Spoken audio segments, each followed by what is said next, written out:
Hello, hello, hello. I'm so excited about the guests we have tonight. I will be letting people in. We've already got some early guests, and I'll be letting people in throughout the call. I'm really nervous, as I mentioned before the call for this one. A, because I'm so in love with Tend that I'm conscious people might think I'm a bit crazy. But B, because that normal, charming, quirky thing I do, where having people give out all their deepest, darkest secrets, I'm so not going to do that on this call. So I'm going to rein myself in. I've brought on the experts. I've brought on is the CEO, Matt? Is that your title? Yeah, The CEO of 10 and is it Dr. Bevan? Should I call it? And Dr. Bevan. And there no two people I can think of that I'd rather have a conversation about. Let me just let some more people in about this remarkable thing. And just a 2-second background here. My dear friend sent me a message one day and said, "Oh, there's this study on anxiety. Do you want to join?" And it's VR headset. And I'm like, "Oh God, VR headset. I don't really, would they get your information? I don't understand. What is this?" She said, "Just fill out the report." I don't think so. And I filled out the report and I thought, oh, well, this is for people with anxiety and depression. So there's no way they're going to take me because I don't have any of that. I'm a little bit stressy. And they took me, and this headset came in the mail, and I instantly fell in love. I've never seen anything that answered so many things my soul was desperate for that I didn't even know. And within 2 or 3 weeks of being obsessed with this, I'd already bought my own MetaQuest headset. I was already searching frantically because when the trial ends, what am I going to do? At other meditation programs, nothing came close to 10. And I I was completely all in. That's when I started mentioning it on every single call, hijacking whatever guests talk, so I could talk for 30 minutes about this amazing VR program. So the the trial, I think the first trial is over, and I think they're going to be running another one. And I would like to start in the beginning. I posted a video just for Dr. Bevan and Matt. The video they have on MetaQuest is public, showing a little bit about what Tend is, so people have an idea about it. So people on the call have already seen that. So can you please start us off, Matt, and tell us where this idea came from?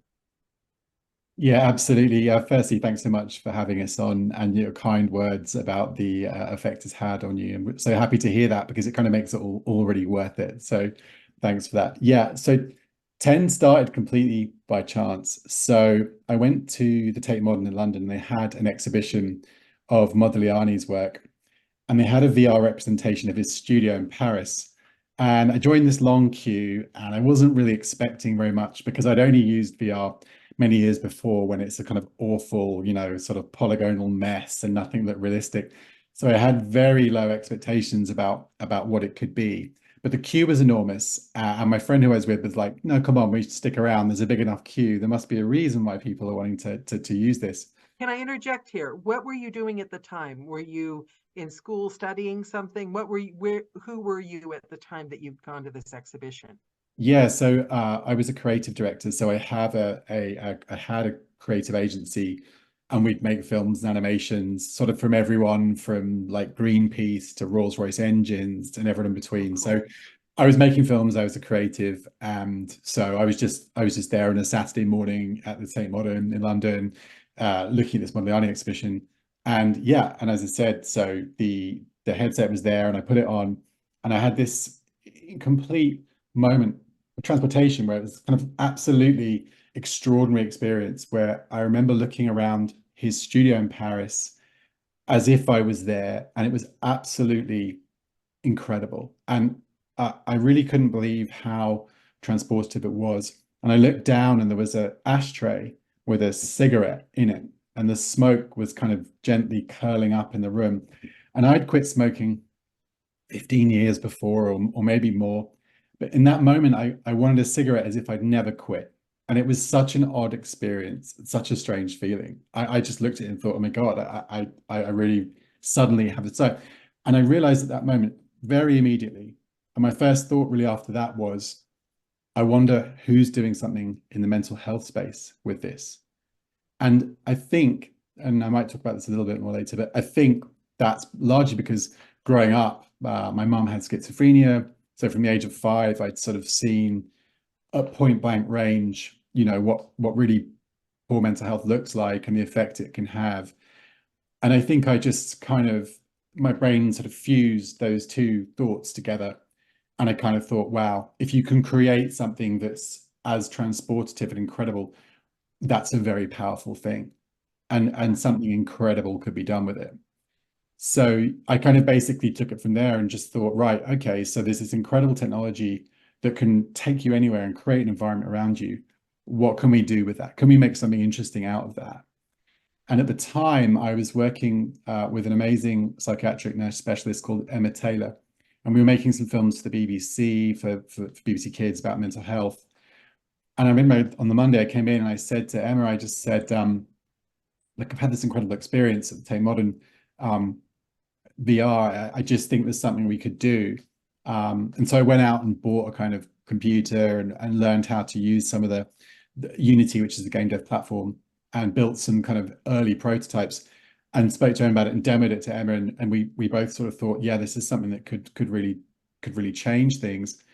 And then we looked around and thought, okay, well, look, it has an incredible power, but how do we channel something therapeutically into that, right? Because it's one thing to be able to distract people or to give someone a beautiful environment, but it's like, what do you then do with that magic? Like, what do you do with that power?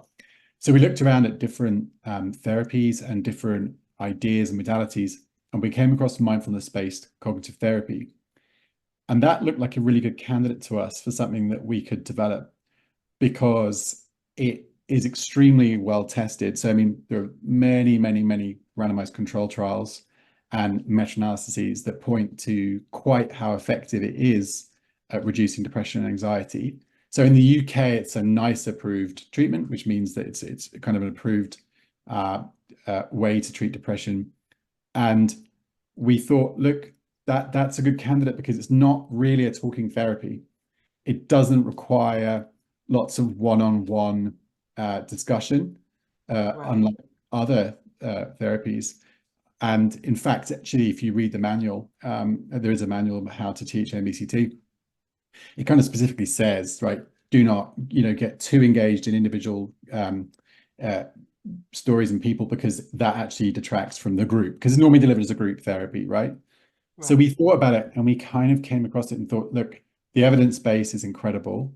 It's not really a talking therapy, so therefore we don't have to, use really complicated AI in order to, to deliver this therapy in such a way that would mean, like say with CBT, where there are AI versions of CBT, but that's much more complex to do, and with kind of some mixed thoughts on how efficacious that is. So we kind of thought, right, this has got a real chance that we could take this incredible, well-proven therapy and basically turn it into a virtualized version that would allow people to access it, anywhere, anytime, in a way which would encourage them to continue to complete the course and to love the course and to enjoy the course.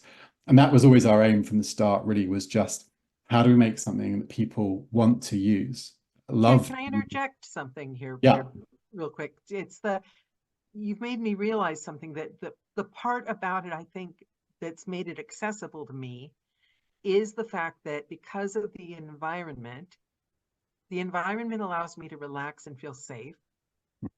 And the talk therapy gets me out of my head so that I can get to that creative kind of like calm part of the healing part of my brain. And I think what you were describing, if it were a talk therapy that required me to then engage more, like the games, which I can't stand, I've tried them, they stress me out, it would completely undo that effect, wouldn't it? The relaxation where you absorb the healing rather than you're having to like mentally think your way through it. Yeah, absolutely. So I mean, the environment and the interactions and the being there, that the very nature of the virtual world Yeah. is the thing that kind of basically sort of holds you in a safe space and then allows you to then go ahead and learn MBCT, to meditate, to do these kind of conceptual things that otherwise, yeah, you'd be asked to imagine. So rather than imagining when you're distracted or you lose your thought train in a meditation, you can visualize that in various ways. You can interactively do those things in a way which wouldn't be possible if you were just, say, listening to audio, or you were actually doing it in the original format, which is in a group. So we kind of thought we could take advantage of the fact it's interactive and the fact that it's immersive and the fact that we can build this incredible world and use that to as a tool essentially to help people get through the course in a way which is kind of magical and amazing and not a drag. I mean, that's the dream, right? We make something which people love to use. It's not a chore. It doesn't feel like a burden to do it. It's a fundamentally enjoyable experience. I mean, there's some tough bits, and you might have experienced some tough bits yourself within the course. It's not all easy, but the fact that there's a world that you can be in that's kind of there for you is enormously important. You can feed the fish. If they You start can feed asking you to do stressful things, you just go feed the fish and play with the butterflies. exactly. There are many things you can do that yeah, take the edge off of being there. Exactly. So feeding the fish is one of them. But yeah, so we kind of we looked at the MBCT and we thought, this is great. The evidence is great. The history is great. It really seems to work. There's tons of evidence. And we went around and we spoke to a lot of mindfulness-based cognitive therapy practitioners, and initially quite a lot of them were quite skeptical, and they were sort of a little uncertain as to whether or not it could be done. And then we met an amazing professor at University College London, Professor Becky Can I Gould. ask why? I'm sorry but I'm just really interested. No, Can please. I ask why they were skeptical? It seems so obvious.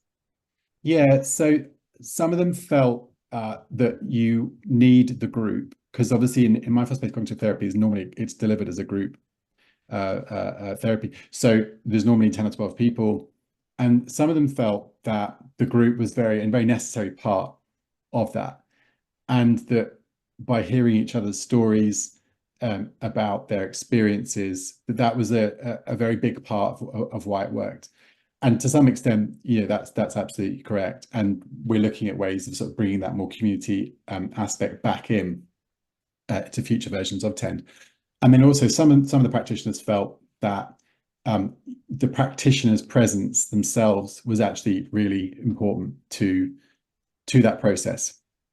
In other words, their presence as a teacher and their ability to demonstrate mindfulness and to demonstrate compassion is a really core part. So in the kind of original writings around MBCT, it's thought that some of the self-compassion that you develop is in fact delivered by the compassion that comes from the practitioner. So that by example, they kind of lead, and from that you kind of like glean the self-compassion.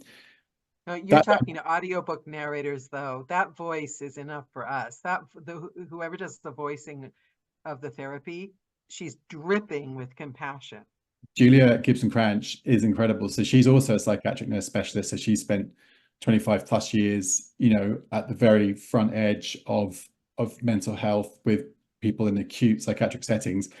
And she's a mindfulness practitioner and teacher. She is absolutely the kind of living embodiment of what we're talking about. She's an incredible human being. She won the highest award for nursing in the UK, and she's just an extraordinary person. But you can feel that. So yeah, that's something we've really has been really important to us, is to convey that compassion, because we really do care. I mean, Kim can talk to her story, but yeah, Kim's done 30 plus years of delivering mental health in the UK, and is far too modest to say it, but won an OBE for what she's been doing. She'll be annoyed that I even mentioned it because she's so modest. But the people we grouped together with, and Professor Gould, there's so much care. People really really want this to help people. And I think that comes across in everything to do with it, because we really did put our heart and soul into making it work. And so I think you can feel that. And I think because it's real, like we really care and we really want this to work. So that comes across, and that's really important. So yeah, that element I think is not so much lost in what we've managed to deliver, I would hope. And Julia certainly embodies that, very much so. But yes, there was a little bit of skepticism around, perhaps the group was really, really important, and perhaps the practitioner was really, really important, and so much so that it couldn't be done in a different way. Professor Gould felt that potentially wasn't the case, and so I'll come on to the kind of studies and stuff we've done. But yeah, it seems that in fact you can do it without the practitioner, or at least the practitioner can be a voiceover of somebody who is an MBCT practitioner. So it seems that's actually fine. So we kind of met up with Professor Gould, and she was super excited, and we'd sort of got some ideas about how we'd do it. And then we were looking for a mental health partner. So we were looking for clinicians, and we were looking for clinical partners. And then I met Kim. So Kim was at that time the CEO of The Retreat, which is Britain's oldest mental health provider. And so we went to Kim and sort of said, we've got this crazy idea. We want to take mindfulness based cognitive therapy, and we're going to use virtual reality, which 4 years ago or whatever was even more exotic and weird, and sort of absolutely non-mainstream at that point. I mean, obviously people had heard of it, but no one was really using it in most senses. And Kim listened, and I won't speak for you too much, Kim, but was excited enough to say, okay, we want to back what you're doing, and we're gonna sign on, and our organization will put a little bit of seed money in, and then we'll get started, and we'll build the world's first VR MBCT course, and that's what we did. I feel that this is going to be in every household. I can't imagine in 10 years everyone not having utilized. This feels huge to me. Maybe it's just my personal experience with it, but you've had quite astounding results on the tests. I don't know who wants to address the test results, you or Kim, but I also at some point, I don't want Dr. Bevan. I want to say Dr. Bevan just because I don't know any doctors. Call me Kim. I'd love, there've been some quite impressive test results and results from the trial. Is that? Yeah, we'll definitely get onto that. I think, yeah, absolutely. And we can, Kim will I think is definitely the right person to speak to that. But yeah, so I mean, and then there was a kind of the journey kind of began, I guess. Like we started planning, okay, so we'll do our first study of 12 people, which obviously is statistically a very small number. And we started kind of work, and it was much more complicated than we sort of hoped. Just that building something in VR is extremely difficult. It's a really kind of cutting edge format. So I don't want to lose that strand, because that is huge to me. I think I remember you saying it was one person that this person is, and I've tried at this point, I've tried them all. I have been a little bit crazy and tried all the different programs, and some of them are astounding in completely different ways. But the artist that you have creating that world, I've never seen anything like it in my life. How did you find him? It's a him in Italy or something. Well, yeah. So basically, myself and a guy called Sean Sutter sat down and said, right, how are we going to do this on a tiny budget? Because we had something like £70,000 to completely build a 2-month course in virtual reality and the world, and deliver it and do the trial. Wow. And so, it was I mean, £70,000 is a lot of money, but it's also nothing when you're trying to think about what we were trying to do. And it kind of actually led to kind of interesting, quite difficult situation in a way. So Sean and I sort of sat down and started off, and we started working on it together. And we quickly realized that we were kind of in trouble, both in terms of budget and time. So then I started having to do more and more of the actual kind of like development work, in a way that I wasn't really expecting, not because any fault of Sean. Sean's incredible. And in fact, is the reason 10 really exists at this stage. But we ran out of time, and we ran out of money.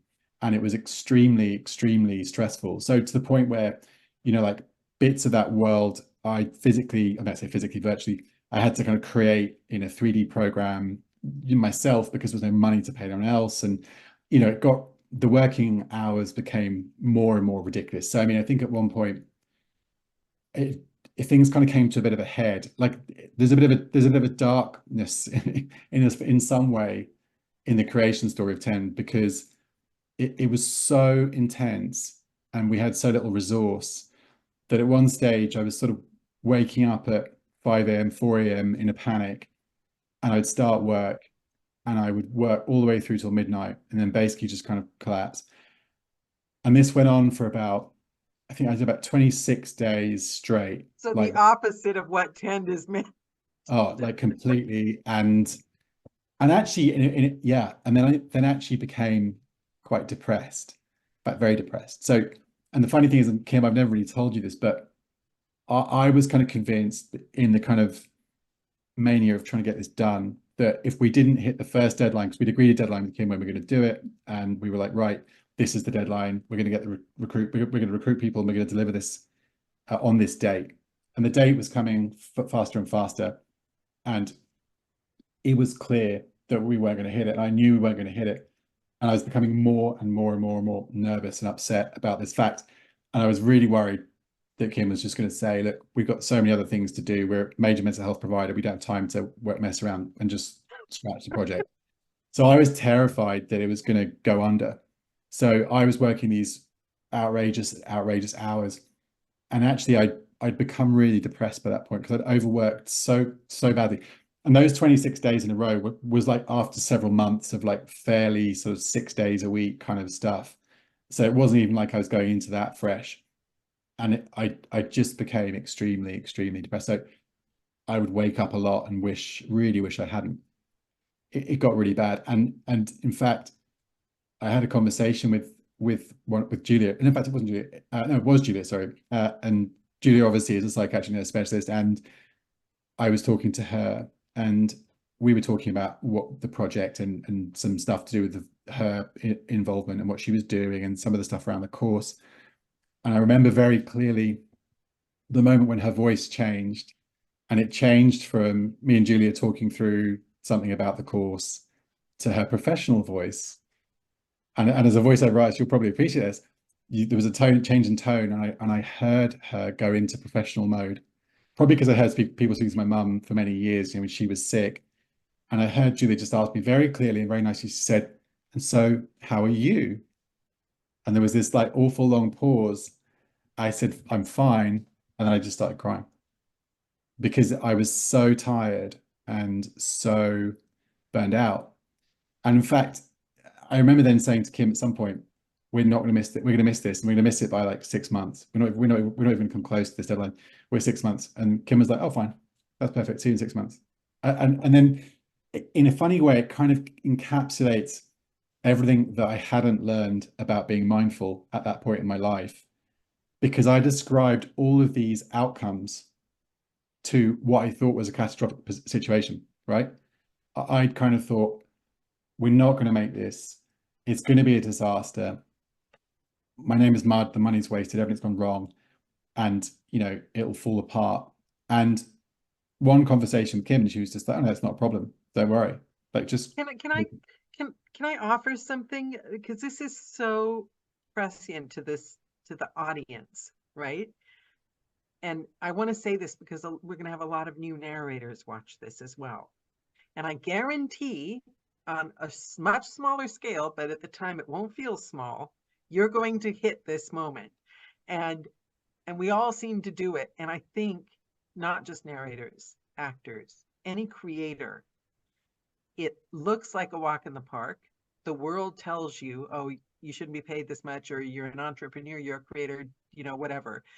But the very fact that you're bringing all your love and passion and effort and determination to it sets you up for that moment. And I heard this early on. Somebody said to me, because I've got a thing about not missing deadlines, and I fractured my knee, my shoulder, and my ribs, and recorded a 10-hour book standing up with no painkillers because I Right. couldn't get out of the flat and I couldn't get to the emergency room, but I was not going to miss that deadline. If I asked for it, I would have had the time off. And every narrator I know goes through that. Most actors I know go on stage sick, hurt. It sets you up because you're there for the love of it and you're all good intentions. And the weird thing is, somebody said to me, it's just an audiobook. You know, it's like Kim saying, oh, it's fine. But you can't see it because you're in your head. So if one narrator's new and you come up to this and we catch you on time, just ask.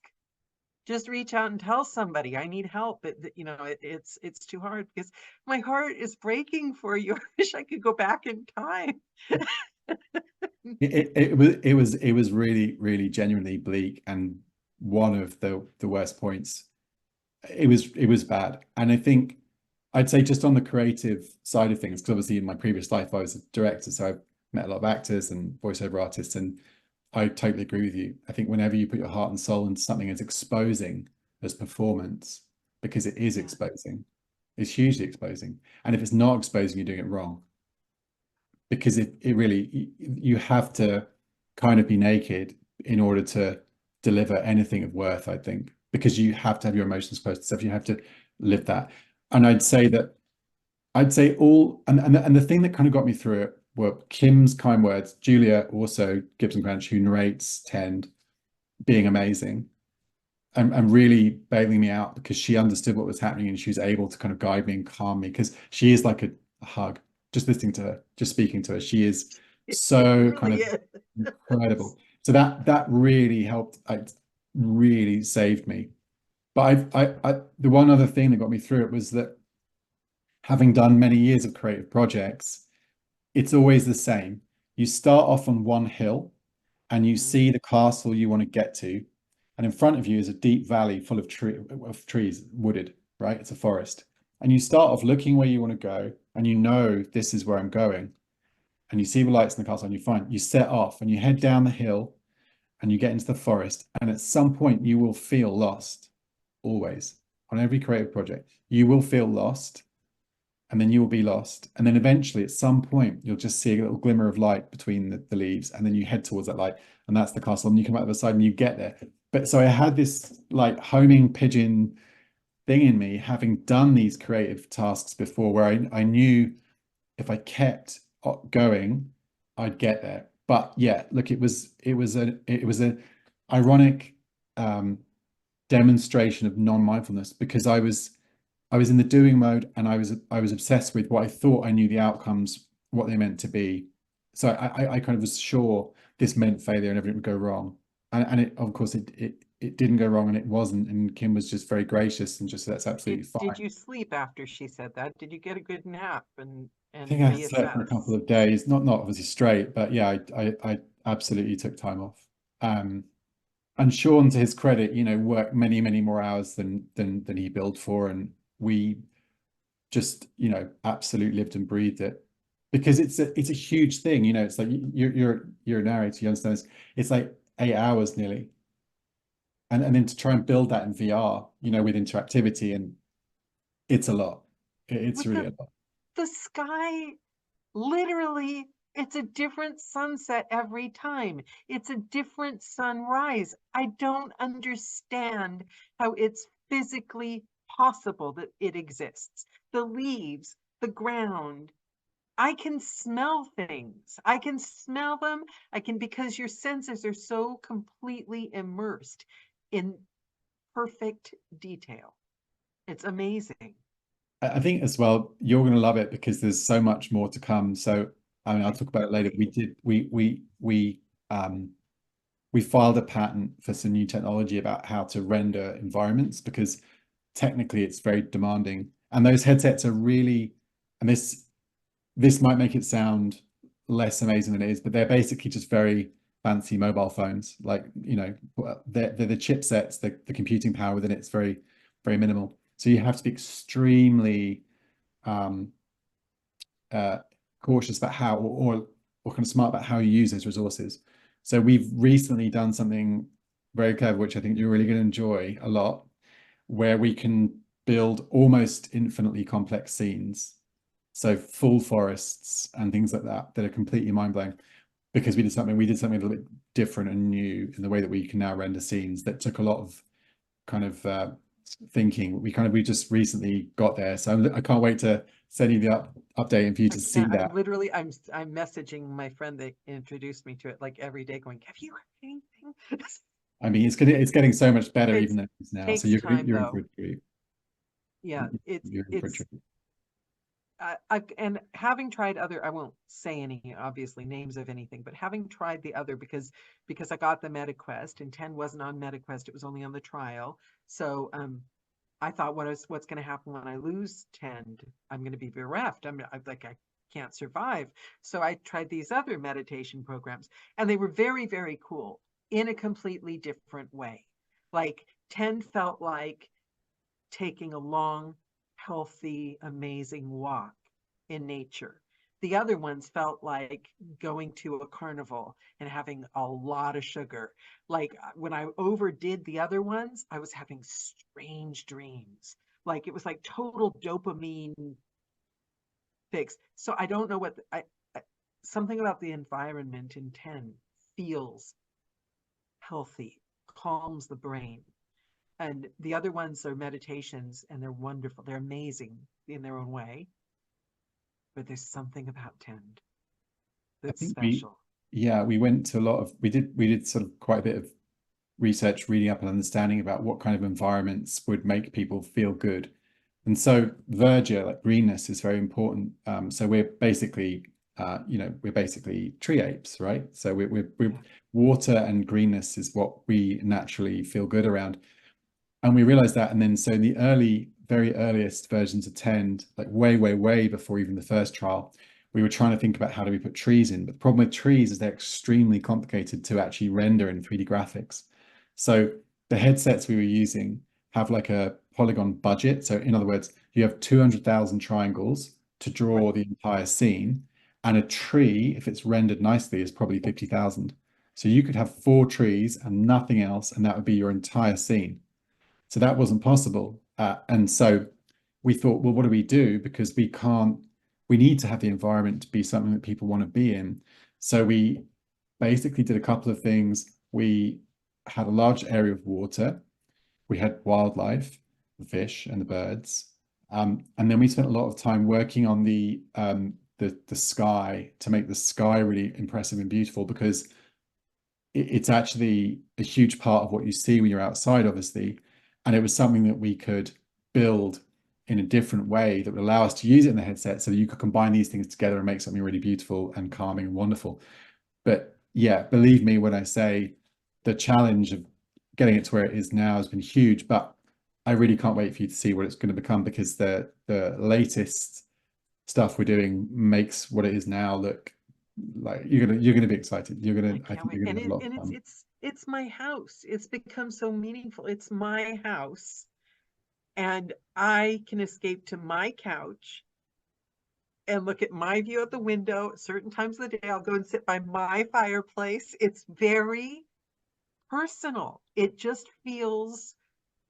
That's why I was so happy to see that video on MetaQuest, to give people even the tiniest idea of what they were going to be walking into, because you can't describe it. You can't describe it. And yeah, so do you think this would be a good time to bring, I want to say Dr. Bevan, to bring him on I think, yeah, and absolutely. talk about the astounding results and the tests and everything? That'd be great. You think? And then I'll revisit, because I'm aware that there's so much more we can talk about. So I'll switch back between you, if that's No problem. okay. Okay. Dr. Bevan? Yeah, so I get to do the boring stuff, don't I? It's not though. It's boring. fascinating. I mean, no. It's fascinating. Yeah. It truly is. So I'll just go back to what Matt was talking about when we first met. And as you can imagine, Matt did a very similar kind of pitch to what he's just talked about. Heavier on the science, but it was a really good pitch. And I got very excited because we were always looking for innovative ways to deliver anything that would support people's mental health and mental well-being. And I was very excited about this, having already ensured that some of our staff had trained in MBCT, but realizing that you could only reach a tiny number of people doing it this way. So this notion that something was scalable, that we could make it much more accessible for people, was incredibly exciting for me in the job at the time. And I have a background as a research psychologist. I'm an academic psychologist way back in the past, and so anything that was research, I was always really keen to get the retreat involved in.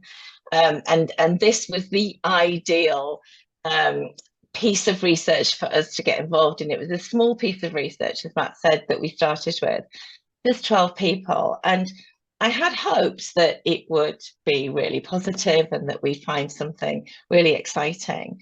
But I don't think I really believed just how exciting it would be and just how amazing the results would be. So this group of 12 people, some of whom were neurodiverse as well, a couple of, one in particular had ADHD. And they not only were their results, the measures that we took on them, showing that their depression and anxiety had reduced incredibly. They were also saying things that you've said, Daniela, as well, that it was life-changing. And this guy with ADHD said he'd never, ever been able to focus on anything before. He tried meditations, he tried things to reduce his anxiety, to improve his depression, and nothing had worked. And then 10 came along, and he did the whole course, and he focused, and he was absolutely blown away. So we knew we'd got something. And then obviously it needed more investment. As Matt said, it was a tiny amount of investment that we put into it, and it needed more development, and we needed more testing as well, because 12 people isn't all that many. And then Matt managed to get 2 pots of money, one from NIHR, which is the National Institute of Health and Care Research, and one from CERSI, which is a German-based fund looking at innovation and creativity, which meant that we could do a much bigger test with a lot more people. And this is the one that you were involved in, Daniela. Can I say, I can't imagine anyone turning Matt down, but because yeah, just like the authenticity like shines. I mean, I'm just saying you should go on the Dragon's Den or whatever. You could make a fortune. yeah. Okay, Yeah. so I did. And I also, just going back to that as well, I also wish I had known how Matt was feeling, because honestly, I could have just gone, look, it's fine. We'll do anything. And all I had to do was persuade our trustees, and that was okay. And I could do that. That was my job. And it would have been lovely if I'd known and been able to step in more quickly. But anyway, at least we got there. Yeah. And so I left the retreat actually, coming up for a couple of years ago, and was still so excited about TEND. And it was great because Matt and I had a discussion, and he said, you know, we're getting this funding from NIHR and CERSI, would you like to be involved in it? And I became the principal investigator on the study that we did, and that was just incredible, working very closely with University College London as well to make sure that we academically sound with everything that we did. So the science behind it is what you were researching, and the yeah, I know there's probably a lot beyond the questionnaires we filled out and everything. There's got to be a lot that went on. Yeah, and we did have to we had to really think through things like, what should we be measuring? You know, what will tell us whether it's working or not?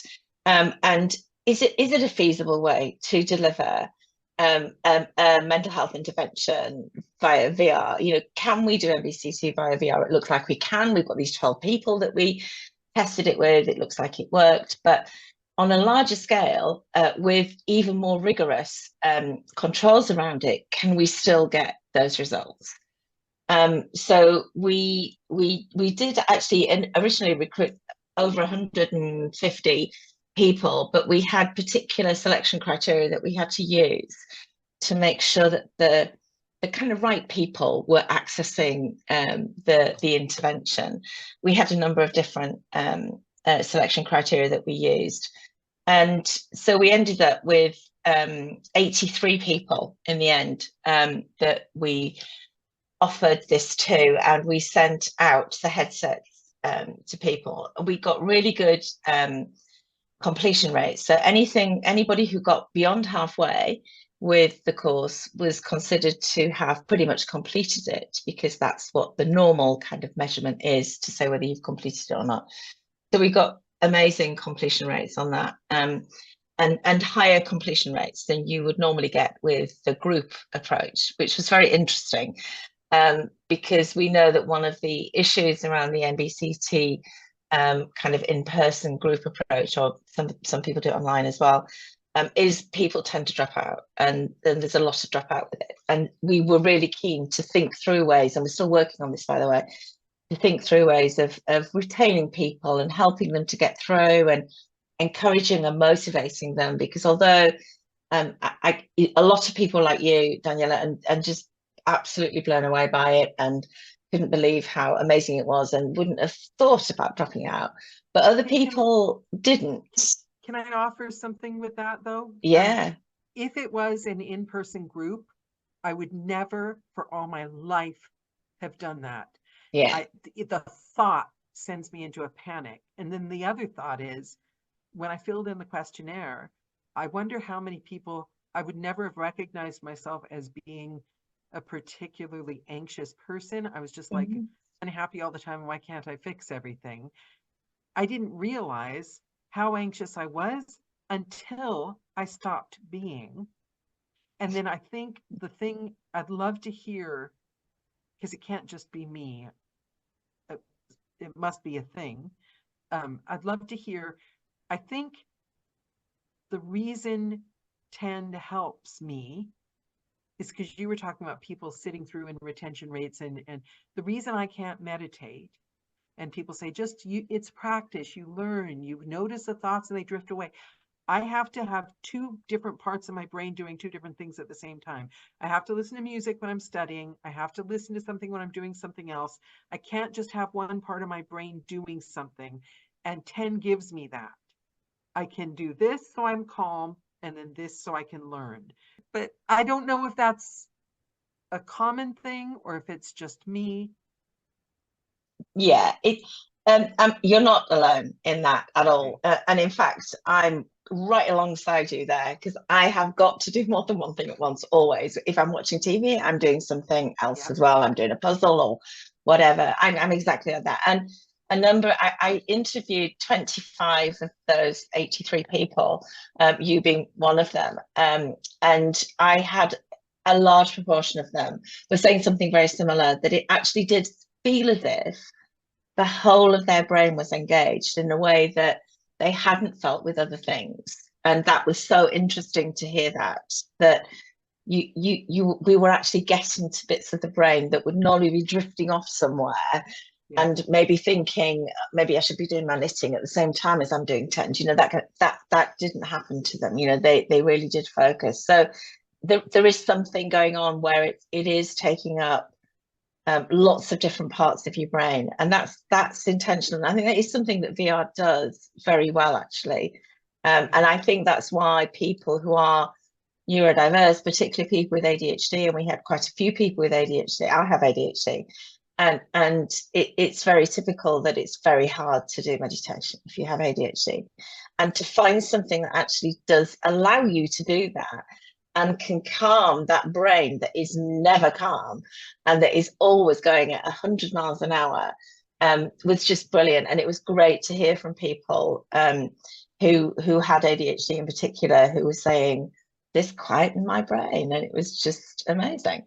And you know, we would love to do some more work with people who are neurodiverse to see if there is something about it that we could work with. And I often think about, you know, the medication that a lot of people with ADHD take, and, you know, could this actually get in there and maybe stop the need for so much medication because it quietens the brain in a different way. So I think it does have that potential.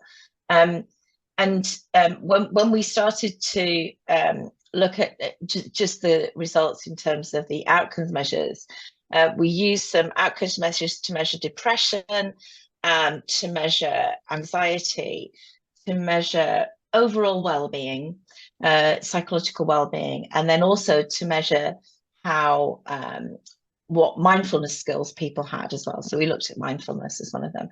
And with the results from the program, from the people who completed the course, the results were just unbelievable. And they were clinically reliable as well, which was really exciting from our point of view, because you can look at results and see, oh, it looks like that actually their depression scores have gone way down, but is that meaningful? And their anxiety scores have gone way down, but is that meaningful really? Could it just have happened by chance? It can't be a chance, because I have health anxiety. So I think for the last 8 years, when I wake up in the morning, I'm thinking I'm going to die. So then I go and lie down again, and I spend a few hours like panicked, planning like wills and things, and like truly. Right. And I haven't done that since a month after using Tend. I think Wow. I only had 1 or 2 days like that. That's for Wow. the human being using it, you know, regardless of what tests say, that's Yeah. life-changing. Yeah, absolutely. That's amazing. That really is amazing. And that really gets to us, I think. And I know it does to Matt as well when we hear that, because that's what we want. That's what we're looking for. That's why we're doing this in the first place. And as you say, you know, we can look at the stats because we have to, and it's part of what you need to do in order to demonstrate the evidence for saying that Tend works. We can't just go with the data that I got from the interview, as much as we would love to, because they were amazing. The interviews and what people were saying, we have to go with the stats to some extent. And it was really gratifying from our point of view to see that they were clinically reliable, that actually the changes that people were experiencing in terms of a reduction in their depression, a reduction in their anxiety, an increase in their psychological well-being, and an improvement in their mindfulness skills as well, that was clinically reliable. And that was great. And that's been so exciting to hear that, and put that alongside the amazing qualitative information that we got from the interviews, that we are doing an analysis on as well, just to look what are the key themes that are coming from that, from our point of view. What are people saying? And life-changing is repeated quite a lot, actually, which is brilliant. And it was just so exciting to get that, and it kind of makes it all worthwhile. The thing that we were interested in, and this is what the next phase of the research is looking at, is, okay, so this is the at-home version, as we called it. So everybody got a headset at home. Right. And inevitably there are some restrictions with that, from the point of view of maybe being able to make sure that it's really accessible, make sure that it comes in at a good price. If we wanted to work with the NHS, for example, they're going to be interested in that. So we needed to have a look at whether we could scale it all up by offering a headset within a particular location that multiple people could use, so that they would go to a venue and they would use the headset and then go home afterwards, but leave the headset, and then somebody else would use the same headset.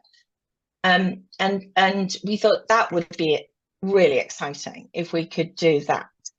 But alongside the ones from home. Alongside, right? not ignoring the home one. Don't worry. No. Definitely not abandoning. I'm not panicking. No, don't worry. Okay. Don't worry. It's fine, Daniela. We're keeping the other one. So we're calling it the at-home version at the moment. I'm sure we'll think of something better than that, but we're not abandoning that at all. Not at all. And in fact, we're expanding the use of that. So don't worry about that. It's not going to go anywhere. Because actually the ideal would be if we could offer both. If we could offer an at-home version and a version that somebody could go into a location to access. And that was a really exciting thing. Now, the thing is, the one that you did and the at-home version is 40 sessions, and they're short-ish sessions, 15-ish minutes. Now, we could not expect somebody to keep coming to a particular location 40 different times. Can you imagine 5 times a week or whatever?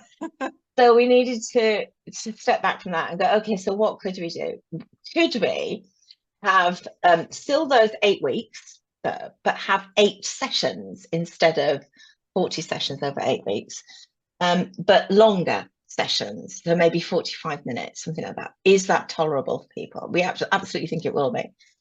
So that's what Matt and the team are working on at the moment, because we got funding. Can I say this, Matt? Can I say who we got funding from? I think it's just been announced, yeah. Okay, so we got funding from UKRI, which is their innovation funding, and we got funding to do work in partnership with Mind, the national mental health charity. And that's very exciting from our point of view as well, because having Mind as partners is a really significant thing. Their enthusiasm for TEND and their eagerness to try it out within their locations and as part of what they're offering was just wonderful from our point of view. And then getting the UKRI funding was brilliant, because it means that we can really test this out now. Will this 8-part, 45 minutes per session approach within a location, and it's Mind locations, we're working with 4 Mind locations in particular, will that work?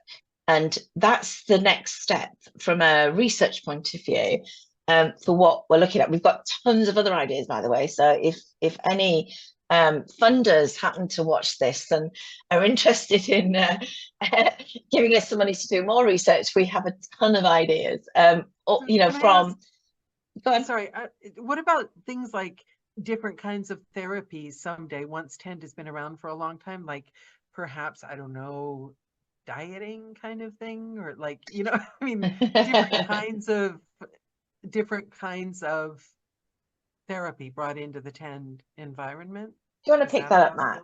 Yeah, absolutely. No, definitely. So actually we're talking to a bariatric service at the moment about helping patients who are awaiting surgery for like stomach reduction, this kind of thing, but have depression and need support in order to be able to have a low enough score for depression and anxiety that they're able to be operated on. So there's already some kind of crossover uses, but we are definitely thinking about different types of therapy, different ways to deliver it, and all kinds of additional elements like that. And it will just depend a little bit on funders, funding, and these sorts of things, because that's obviously where the costs are at. You know, the research is expensive.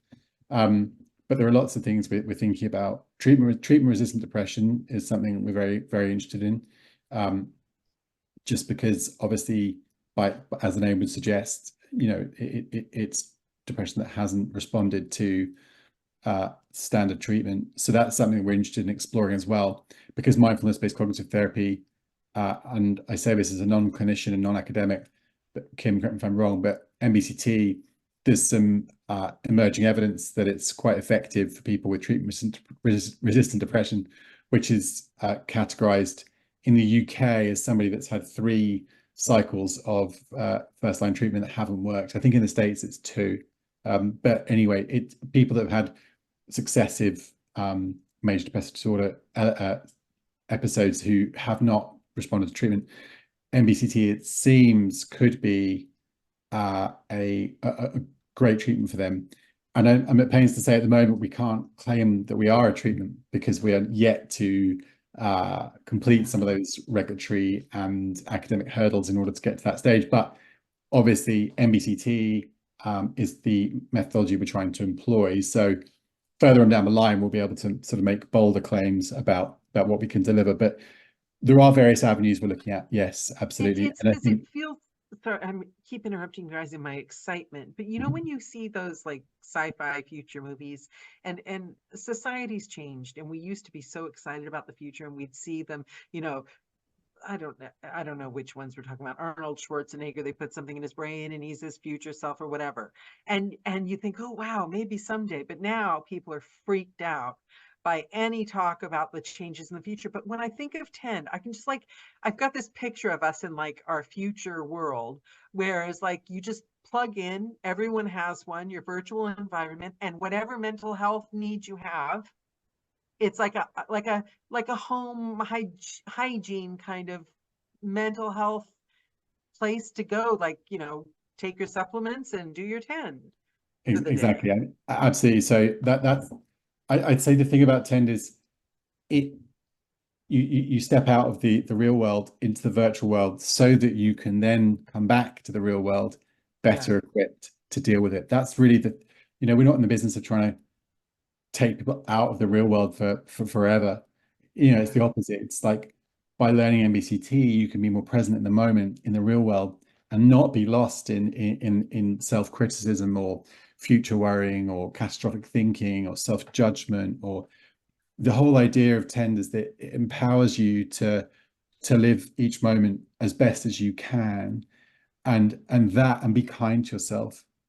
I mean, really, it really boils down to learning self-compassion and what's called metacognitive awareness. So understanding that thoughts are thoughts, they're not facts, and that they are temporary, like the clouds. And by understanding that, learning to essentially be kind to yourself, in a funny way, we're much harsher on ourselves than we are on our friends, right? You never say some of the things you say to yourself to a friend, right? Never. It would just be impossible to imagine scenario that was some of the things we tell ourselves about ourselves. We'd never I say wouldn't make my friend record for 10 hours on a fractured knee. Right, exactly. And then tell them they didn't do it, they were, whatever.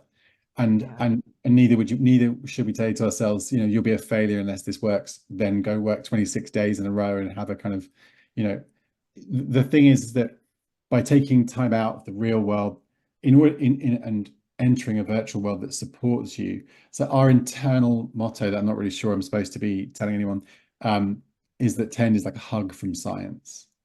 That's the point. It's like we took the science and we wrapped it in as much empathy and love as we could, and between Julia and everyone involved, that's a lot, and that's what we're delivering. It's a hug from science, because although MBCT is based on some very ancient practices, it's really modern. It's scientifically proven, and so what we're trying to do is essentially take the best of both those worlds and deliver it so people are empowered to live their best lives. One of the recent participants told us that she said she just wished that she'd learned this earlier. The MBCT had fundamentally changed how she lived her life. And I think that's the hope for all of us. I think, in an increasingly fractured world where we all live such different experiences, we don't have that many shared cultural experiences anymore. We're all off on different social media, and we live very fractured and different lives, often distributed physically across vast distances from people that we love. To be able to come to life with a bit more self-compassion and a bit more awareness that thoughts aren't facts, and that actually it's probably all going to be fine, and we can find ways to feel that and know that. And if we can't, we can just be content in the moment, because we're able to be grounded and we're able to be and not do. Safe. And that's what we're trying to do. We lift you out of the real world to a place that's safe, to empower you, so when you take that headset off, you come back stronger and better equipped to cope with what can be a very difficult, the world isn't easy, and if you've got creative listeners, they'll also be, sorry, that you have a lot of creative listeners and they'll be having their challenges. So and they're narrators, and see, there's a massive fear in this community, and writers as well, of AI. And I think that we need to keep our eyes open and look at areas where technology is created with heart and soul and is being used for good, because this is an example of technology helping, not just like ignoring the soul of the thing. Can I ask you a very important question, though? I'm aware that most of the audience is in America, and that this is now on MetaQuest. And I'll put information below, but how, like, I want my sister to get it, but I don't really know how to explain to her how to get it. Yeah, it's super easy. So if you've got a MetaQuest headset, just go to the store and type in Tend, TEND, and it'll come up, and you can purchase. Okay, so it's clear now on the app if you type in Yep. Tend. Yeah, just go to Okay, the App good. Store, type in Tend, and it'll come up. And you can Okay, just good. click and immediately download it and use it. Yeah. Okay. Can I please ask, I'll start with you, and then I'd like to also ask Kim, what would you like to, I always ask at the end of every call, if people could take nothing else away from this call, if you could leave them with one thing, what would you like them to know or remember, or a piece of advice or a thought? What would you like to leave people with?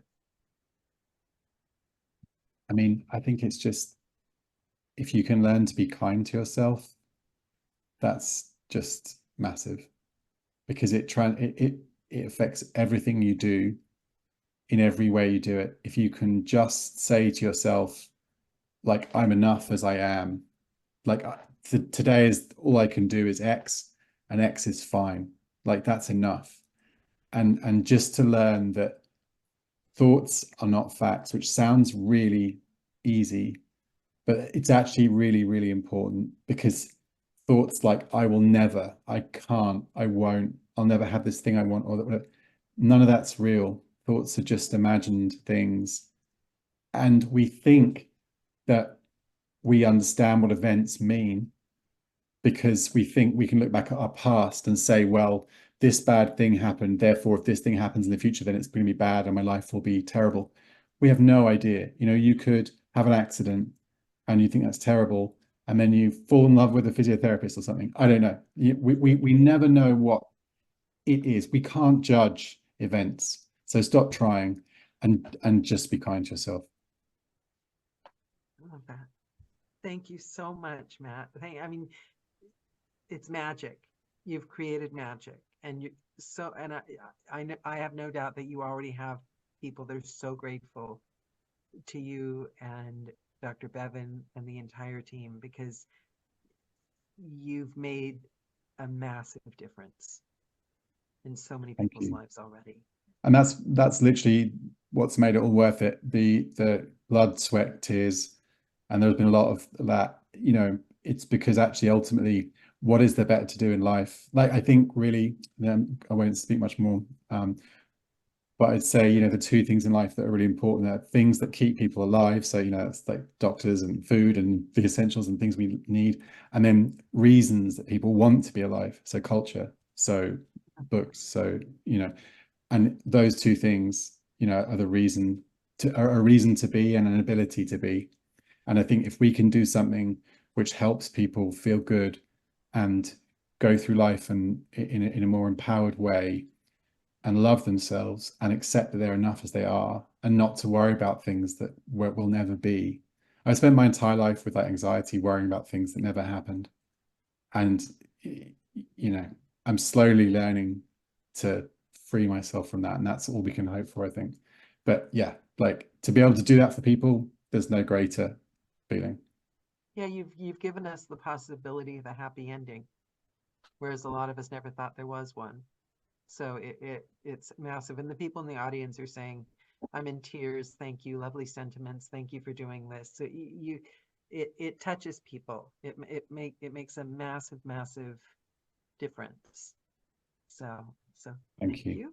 Mm-hmm. And Dr. Bevan, any last words that you would like to I think leave it's, the audience I with? mean, obviously I echo everything that Matt said, but I think it's that that there is always hope, and we would love to be able to give people some hope, and it's never too late to try to make these changes, and Tend can help you to do that. Yeah, it definitely, yes. And the audience already knows, because I haven't shut up about Tend for 6 months. I mean, to the point that I was thinking they're gonna think I'm a stalker. But I am so grateful for your time. Thank you so much for the call, and thank you for Tend. And I'll put any information in the About section for anyone watching this video. And did you say that you're going to have more trials or looking for more people, or should I give people information about that? Or We will be, but it will mostly be through local minds at the moment. I mean, there will be other trials as well. But the 4 local mines are in West Essex, in the Vale of Clwyd, in Manchester, and in Teesside. So if there are people who live in those areas in the UK, they will be able to get involved in the new trial, actually going to the locations, the Mind locations, to try out the new version of 10. So yeah, look out on the Mind website, I think would be something I'd say. But if not, if you're in America as well, just go on to MetaQuest. Absolutely.